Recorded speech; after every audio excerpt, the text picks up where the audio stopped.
Maka bersiap-siaplah nanti ketika akhir kehidupan itu, bersenang-senanglah, pasrah, sabar kepada Allah Subhanahu wa taala, bahwa segala sesuatunya itu akan sesuai dengan kehendak Allah. Pasrahkan aja kepada Allah.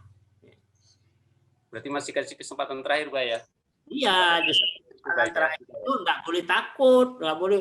Biasanya orang kan, gimana kalau saya sakit, gimana dokternya, kok malah itu yang dipikirin. Iya, padahal akhir kehidupan disitulah Allah akan berikan sesuatu yang tanpa batas itu pahalanya, sambutan dari Allah gitu.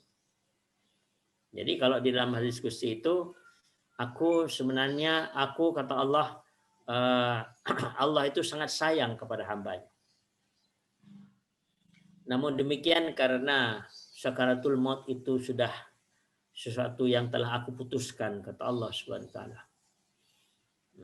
Maka barang siapa yang ridho dengan keputusanku itu, maka disitulah sesungguhnya pahala Allah tanpa batas Allah akan berikan kepada kita.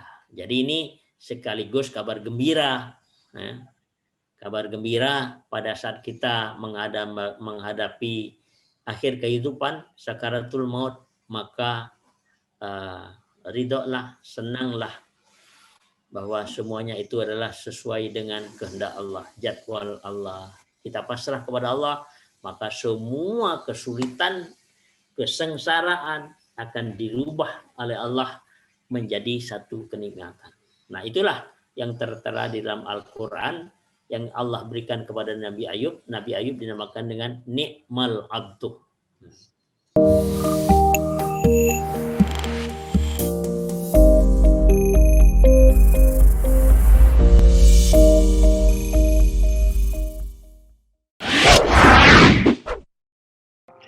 Silakan Pak Legiman.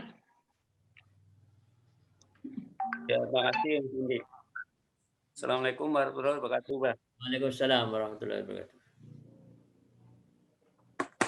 Ini ada mungkin sedikit menerangkan atau mungkin apa betul gitu, Pak. Seperti ini, Pak. Jadi sebetulnya Allah itu bukan mendesain atau menciptakan suatu untuk ujian umatnya, suatu keburukan ataupun kejahatan, Pak ya. Jadi ini suatu keburukan kejahatan dilakukan oleh manusia itu sebetulnya karena setan, Pak ya, atau iblis yang mendesain atau melakukannya, Pak ya. Nah, apakah betul itu, Pak? Seperti itu. Iya. Nah, itu yang pertama. Yang kedua, mungkin menindaklanjuti tadi masalah apa yang disampaikan Bu Endang atau Bu Ali. Kalau menurut saya, apakah itu salah satu ayat-ayat kuliah dan ayat-ayat kuliahnya dari Allah Subhanahu wa taala. Karena itu ditunjukkan kepada salah satu manusia atau seseorang gitu, Pak. Terima kasih, Pak. Ya, baik. Terima kasih, Pak. Ada gimana? Jadi kalau ujian kebaikan dan keburukan itu sebenarnya Pak Liman bisa lihat di surat 7 ayat 168. Ini bagi-bagi mereka di dunia menjadi beberapa golongan, di antaranya ada orang-orang yang soleh dan di antaranya ada yang tidak demikian. Dan kami coba mereka dengan nikmat yang baik-baik dan bencana yang buruk-buruk agar mereka kembali kepada kebenaran. Ya. Jadi ujian dari Allah ya, bisa ujian kebaikan dan ujian keburukan. Dan itu Allah berikan kepada orang yang beriman ataupun orang yang tidak beriman. Tapi Allah tidak mentakdirkan orang itu masuk neraka atau masuk surga. Tidak merubah nasib satu kaum kalau kaum itu tidak merubahnya. Jadi di situ yang dilihat oleh Allah Subhanahu wa taala adalah upaya dari hambanya. Tapi yang namanya ujian, ujian kebaikan, takut dengan ujian, ya. Karena Allah sudah berjanji akan diberikan jalan keluar bagi orang yang beriman dan bertakwa kepada Allah. Itu jalan keluarnya. Bahkan Allah janji akan diberikan rezeki yang tidak terduga-duga. Nah, ketika orang beriman bertakwa, Allah akan cukupkan keperluannya. Jadi jaminan Allah itu jelas gitu. Cuma persoalannya memang kadang-kadang kita ini terlalu terburu-buru gitu. Allah sendiri punya jadwal waktu. Jadi itu yang harus dikendalikan. Kita sebagai orang yang beriman mengendalikan keinginan tadi. Bagaimana keinginan orang yang beriman itu disesuaikan dengan keinginan Allah, dengan jadwal Allah. Pasti benar. Dan Allah pasti akan memberikan sesuatu yang terbaik, ya. Coba lihat di surat Al-Baqarah ayat 216 itu. Surat 2. Diwajibkan atas kamu berperang, padahal itu tidak menyenangkan bagimu. Tetapi boleh jadi kamu tidak menyenangi sesuatu, padahal itu baik bagimu. Dan boleh jadi kamu menyukai sesuatu, padahal itu tidak baik bagimu. Allah mengetahui sedang kamu tidak mengetahui. Ya. Jadi baik buruk itu kita sendiri hakikatnya tidak tahu. Topiknya itu, ayat itu perang. Sesuatu yang tidak menyenangkan, sesuatu yang tidak disukai oleh manusia. Tapi Allah menyatakan, boleh jadi apa yang kau benci itu baik buat kamu. Dan boleh jadi apa yang kau sukai itu buruk buat kamu. Kamu nggak tahu. Yang tahu itu adalah aku, kata Allah begitu. Sehingga artinya apa? Bahwa segala sesuatunya bagi orang yang beriman dan bertakwa itu adalah betul-betul jaminan sepenuhnya dari Allah Subhanahu wa taala. Tinggal meningkatkan kesabarannya saja.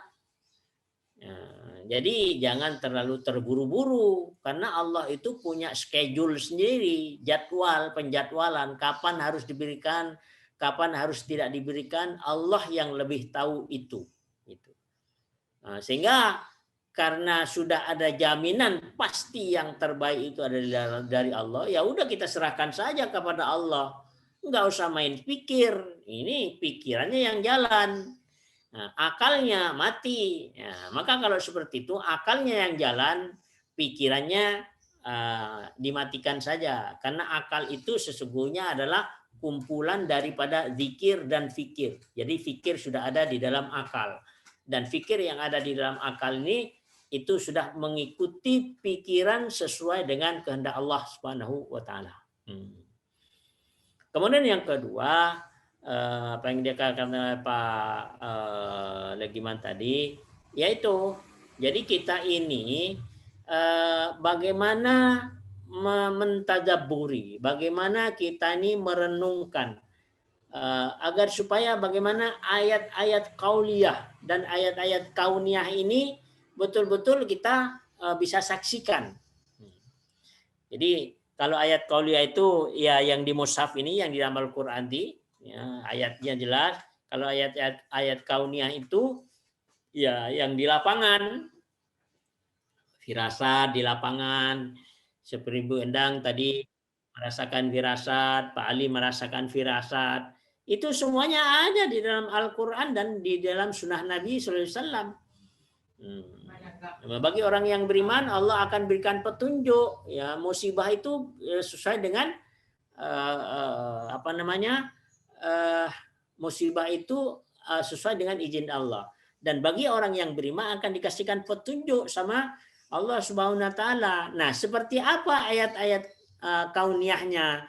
Mari kita buktikan. Jadi artinya apa? Kita mentelusuri seperti apa sesungguhnya ayat-ayat kauniyahnya itu. Nah, Demikian juga apa yang dikatakan oleh Bu Endang tadi, itu kan ayat-ayat kauniyah itu. Nah, maka untuk mengetahui jawaban yang pasti, maka kembali kepada ayat kauliyahnya. Kalau kita merasakan ayat-ayat kauniyah, kenyataan di lapangan, bagaimana nih jawabannya? Maka jawabannya cari di ayat kauliyah. Nah, contohnya misalnya seperti Bendang tadi, ya merasakan firasat seperti itu sampai menangis. Nah, itu sesungguhnya itu peringatan bahwa kalau sudah jelas kemusyrikannya, kita dilarang untuk mendoakan orang yang musyrik. Itu di surat At-Taubah ayat 113. Sehingga dengan demikian bahwa kita jangan sekali-kali bermain api mengenai kemusyrikan ini. Nah, terkecuali misalnya dalam kondisi normal dia sudah bertobat kepada Allah Subhanahu wa taala, nggak apa-apa kita doakan gitu. Tapi kalau sudah model ada di ICU begitu, sudah kita bisa bayangkan. Ya. Bisa sudah di tenggorokan, barangkali juga bisa-bisa sudah keluar dari tenggorokan karena cuman pakai mesin, Abah, pakai mesin dia. Alat saja gitu. Jadi sesungguhnya ruhnya sudah nggak ada, itu gerakan mesin aja. Nah, tapi kalau menghadapi itu, saya pernah juga ada orang juga mengadukan seperti itu. Dia bilang bahwa ibunya itu semasa sehatnya itu ya penuh kemusyrikan juga gitu. Kemudian begitu mau meninggal, itu susahnya minta ampun. Sampai anaknya itu ngomong sama saya, Pak Ustadz kalau bisa digantikan biar saya aja lah, saya kasihan ibu saya. Terus saya bilang, bener nih mau diganti, ya bener berani, saya bilang gitu. Ya, akhirnya jangan main-main nih seperti itu. Begini aja saya bilang. Gimana Pak Ustadz ini nggak mati-mati sudah satu minggu ini dari tempat tidur. Berapa? Sudah 1 bulan gitu. Terus saya bilang begini, gini aja deh saya bilang. Masih bisa diajak bicara enggak? Saya bilang. Ya sudah enggak sadar Pak Ustadz. Dah gini aja saya bilang. Ya saya kan cuman syariatnya aja ya, persoalan diterima atau enggak urusan Allah. Ya mudah-mudahan nyawanya belum sampai di kerongkongan seperti Fir'aun gitu. Jadi saya suruh bisikin di telinganya itu, suruh mohon ampunan kepada Allah, minta ampun kepada Allah. Ya, jadi dosa musyrik apa saja yang sudah dilakukan betul-betul dengan kesadaran. Artinya harapannya adalah dengan bisikan itu dia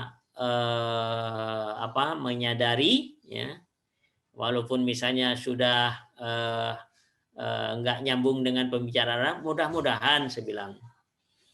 Nah, dibisikin saja mohon ampunan kepada Allah, kemudian dituntun dengan memperbanyak istighfar, astagfirullahaladzim, astagfirullahaladzim. Terus kemudian baca la ilaha illallah, la ilaha illallah. Udah diikuti gitu. Setelah baca begitu langsung meninggal gitu. Jadi ya mudah-mudahan itu menjadi satu tobat terakhir ya. Mudah-mudahan diampuni oleh Allah. Jadi sekaligus ini peringatan bagi kita sesungguhnya pada orang yang sakit ketika mau menjelang sakaratul maut. Ya, biasanya kan orang takut tuh ya, sakit sudah mau mati. Jangan lupa, padahal di akhir itulah sesungguhnya Allah akan memberikan hadiah terbesarnya.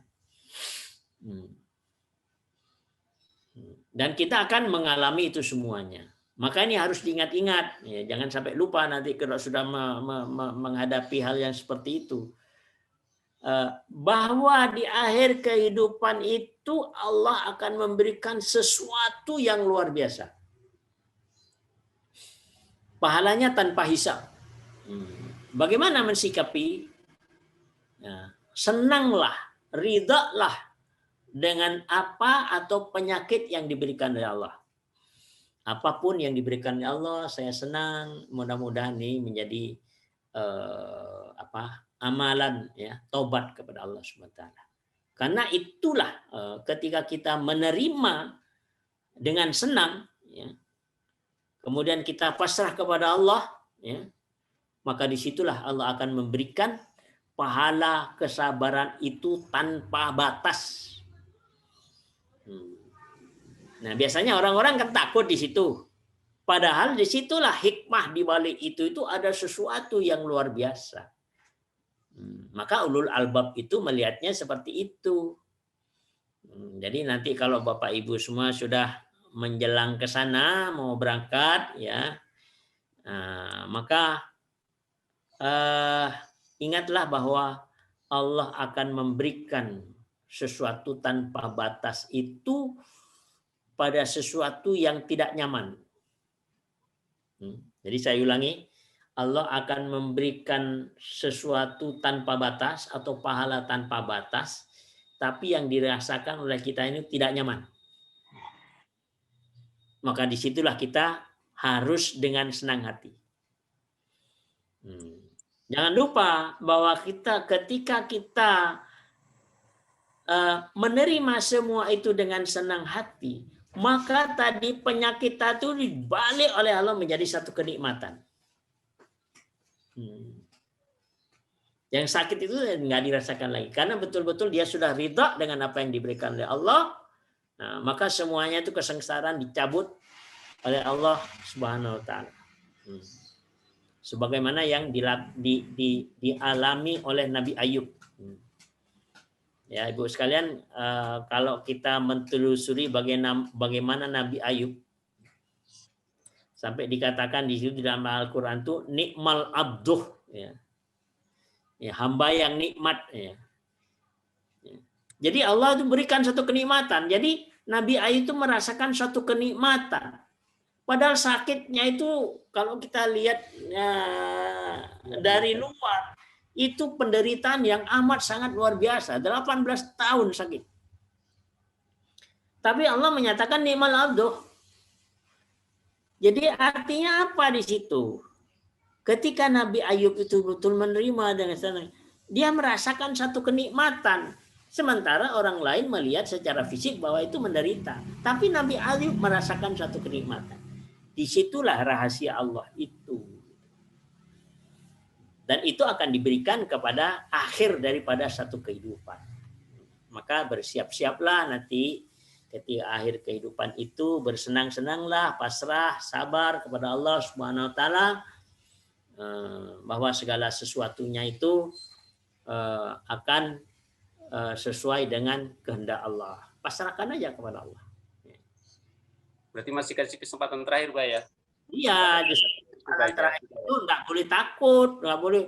Biasanya orang kan, gimana kalau saya sakit, gimana dokternya, kok malah itu yang dipikirin. Ya, padahal akhir kehidupan disitulah Allah akan berikan sesuatu yang tanpa batas itu pahalanya, sambutan dari Allah gitu.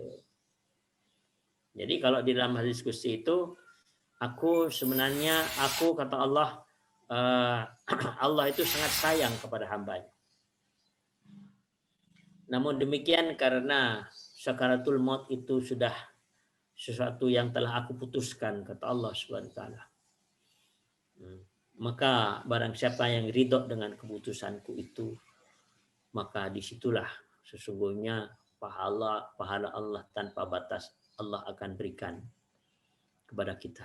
Jadi ini sekaligus kabar gembira, kabar gembira pada saat kita menghadapi akhir kehidupan, sakaratul maut, maka ridholah, senanglah bahwa semuanya itu adalah sesuai dengan kehendak Allah, jadwal Allah. Kita pasrah kepada Allah, maka semua kesulitan, kesengsaraan akan dirubah oleh Allah menjadi satu kenikmatan.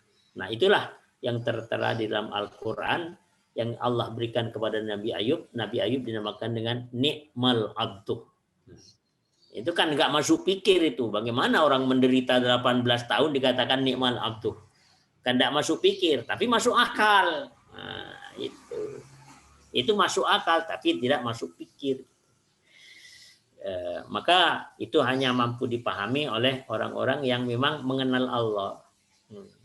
Jadi jiwa ini bagaimana mengenal Allah, maka marilah kita telusuri Al-Quran ini, yang lahir, yang batin, sama yang gaib. Jadi jangan hanya lahiriah saja, apalagi cuma dibaca tanpa memahami, tanpa meresapkan, tanpa ngelakoni. Ya itu sudah jauh panggang daripada api. Barangkali itu. Wallahu a'lam.